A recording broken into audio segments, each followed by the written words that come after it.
जय गुरा नित्यानंद जय द्वैत चंद्र गदाधर शिवसादि गुरभक्तवृंद जय श्री कृष्ण चैतन्य प्रभु नित्यानंद हरे कृष्ण श्री राधा गोविंद हरे कृष्ण कृष्ण कृष्ण हरे हरे हरे राम राम राम हरे हरे जयतं सुरतपङ्गुर्मम मन्दमतिर्गति मत सर्वस्य पदं भोज राधा मदन मोहन दिव्यादिवृन्दरण्य कल्पद्रुमादश्रीमद्रत्नगार सिंहासनस्थं श्रीमद्राधशील गोविन्ददेवं प्रेष्ठदेवी शिवमानुस्मरामि कलिर पावन अवतारे सचिन नंदन गौरपुरी विशेष रूपे जययुक्त हन जिनि कलिर जीवेर उद्धारेर निमित्त कलिर सकल संताप हरण करार निमित्ते जिनि हरे कृष्ण महामंत्र समग्र जगते वितरण करे सकलेर संताप हरण करेছেন সেই सचिन नंदन गौरहरिर चरणे प्रणाम जानाई गौरहरिर श्रीचरणे शरण ग्रहण करे आजकेर এই महती भागवतीय सन्ध्याय आगामी कल श्री चतुष्प्रहर तारक ब्रह्म हरिनाम संकीर्तन उपलक्षे आज के महती भागवती अनुष्ठाने उपस्थित सुधी सज्जन पितृमंडली मातृमंडली सकले श्रीचरणे जानाई अनंत कोटि प्रणति। आगामीकाल नामयज्ञ महामहोत्सव तो हरे कृष्ण महामंत्र आमार श्रीमान महाप्रभु कलिर जीवेर जन्य এনেছেন सचिन नंदन गौरहरि कृपा परवश हये आमादेर जन्य এই हरे कृष्ण महामंत्र प्रदान करेছেন। এটা আমাদের জন্য অত্যন্ত সৌভাগ্যের বিষয় এবং স্বীকৃতির বিষয়, কেননা এত সহজ এবং সুন্দর পরিপাটি করা এবং কলির জীবের হৃদয়টাকে আকৃষ্ট করার মতো এমন কোনো জীব নেই যাকে আকৃষ্ট করবে না। একটি কথা বলা হয়, music is the sweetest of all things.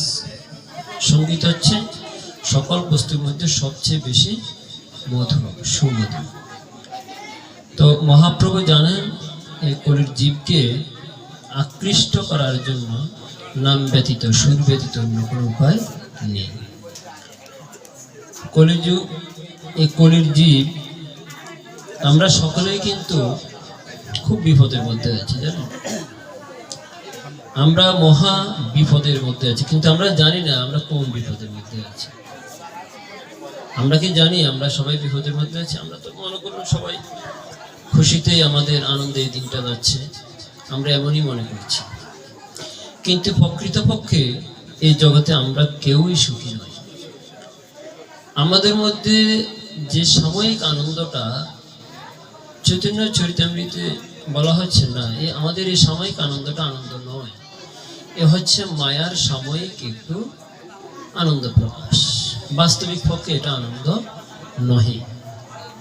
এই জগতে সকলে আমরা সুখের অন্বেষণ করি, দুঃখের অন্বেষণ কেউ করি না, সকলেই সুখ চাই। তো মহাপ্রভু বলছেন যে তোমরা যদি সুখ চাও, কিন্তু তোমরা যে কর্ম করছো সে কর্ম দিয়ে তো কখনো সুখ লাভ করা যাবে না। তাই যদি তোমরা সুখ লাভ করতে হয় তাহলে তোমাদেরকে সুখ লাভ করার জন্য সে কর্মটা করতে হবে। তো সে কর্মটা কি? সে কর্মটাই সচিন নন্দন গৌরহরি বলছেন, যদি তোমরা আনন্দ পেতে চাও, সুখ পেতে চাও, তাহলে তোমরা যে মহা সংকটের মধ্যে আছো, সে সংকটটা হচ্ছে কি? সে সংকটটা হচ্ছে আমরা সকলেই মায়ার কবলে কবলিত। মায়ার সাগরে আমরা সকলে হাবুডুবু খাচ্ছি। এই মায়া বিষ্ঠা গর্তে আমরা সকলে পড়ে কত যাতনা ভোগ করছি, কিন্তু সে যাতনা আমাদের কাছে যাতনা মনে হচ্ছে না। আধ্যাত্মিক, আদিভৌতিক এবং আদিদৈবিক যে তিন প্রকার ক্লেশ আমাদের শরীরে সহনীয় হয়ে গেছে। আমাদের কাছে এটা ক্লেশ বলে মনে হয় না, তাই না? যেমন মশা কামড়াচ্ছে আমাদেরকে, আমরা মশাটাকে তাড়িয়ে দিচ্ছি বা মেরে ফেলছি, আমাদের কাছে মশার কামড় তেমন একটা বেশি মনে হচ্ছে। কিন্তু যদি কোনো ক্রমে ভয়ঙ্কর বিষধর সাপ যদি আমাকে দংশন করে, তো সেই ভয়ঙ্কর বিষধর সাপের দংশন এর ফলে তার যে বিষের যে জ্বালা যদি সেটা আমার মধ্যে প্রবাহিত হয়, তখনই আমরা বুঝি যে বিষের জ্বালাটা কি। তো আমরা সামান্যতম মশার কামড় খেয়ে আমরা ভাবছি হয়তো আমরা খুবই আনন্দে আছি, সুখের সাগরে বেশি আছি, আসলে কিন্তু আমরা কেউ সুখে নেই। মায়া পিশাচি আমাদেরকে দংশন করে বসে আছে।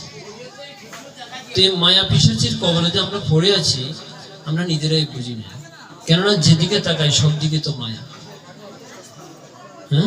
গৃহ দ্বারা সুত সুতা যত পরিজন সকলেই আমার কাছে খুব আনন্দময় মনে হচ্ছে, বাস্তবিক মনে হচ্ছে, সুখের মনে হচ্ছে। কিন্তু যখনই আমার দুই চোখ বন্ধ হয়ে যাবে, যখনই আমার দেহ থেকে প্রাণপাখি চলে যাবে, সেদিন বুঝবো আমার এই সুখের মাহাত্ম্যটা কি, সুখের দিনটা কি। সে সময় আমাকে যখন যমরাজার কিঙ্করগণ কঠিন ভাবে কঠিন পাশে বদ্ধ করে নিয়ে যাবে কঙ্কটাকীর্ণ পথের মধ্য দিয়ে, সেদিন বুঝবো আমার জীবনের কোন সময়টাকে আমি হেলায় ফেলায় নষ্ট করেছি। তো এই জন্য শচীনন্দন গৌরহরি আমাদের জন্য যে হরে কৃষ্ণ মহামন্ত্র কৃপা করে এনেছেন, এই নামটা আমাদেরকে ধারণ করতে হবে, কণ্ঠে ধারণ করতে হবে। আমাদেরকে এই নামটা নিয়মিত এবং হৃদয় দিয়ে আমাদেরকে কীর্তন করতে হবে। এই জন্য আজকে আমরা এই নামযজ্ঞ মহোৎসবের আয়োজন করেছি। কিন্তু নামযজ্ঞ মহোৎসবের আয়োজন করলে কি হবে, নামের প্রতি যদি নিষ্ঠাটা না থাকে, ভালোবাসাটা না থাকে, এই নামযজ্ঞ মহোৎসব আমাদের ব্যর্থতায় বৃথায় পরিণত হবে। কেন? আগামীকাল যখন নাম কীর্তন হবে, শুধুমাত্র কীর্তনীয়রা ছাড়া আর কাউকে খুঁজে পাওয়া যাবে না। আমরা নামযজ্ঞ মহোৎসব করি, থাকবে আমরা কেউ? থাকবে না। অষ্টপ্রহর নামযজ্ঞ মহোৎসব হলে রাত্রে কেউ থাকে না, শুধু কীর্তনীয়রা থাকে যারা কীর্তন করে। আর যদি দিনে কীর্তন হয়, তাহলে যখন মধ্যাহ্নকালীন সময় হয়, যখনই প্রসাদ দেওয়ার সময় হয়, তখনই মানুষের অভাব হয় না।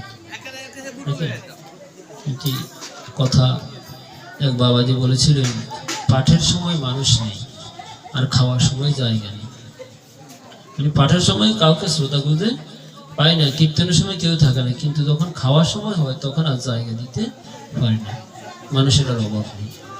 তো আমাদের ধর্মটা এখন কলিযুগে খাওয়ার মধ্যেই রয়ে গেছে, আমরা এখনো ভোজনের মধ্যে যেতে পারি না। ভোজনটাই সার, ভোজনটাই ধর্ম, ভোজনের মধ্যে আমরা প্রবেশ করতে পারিনি।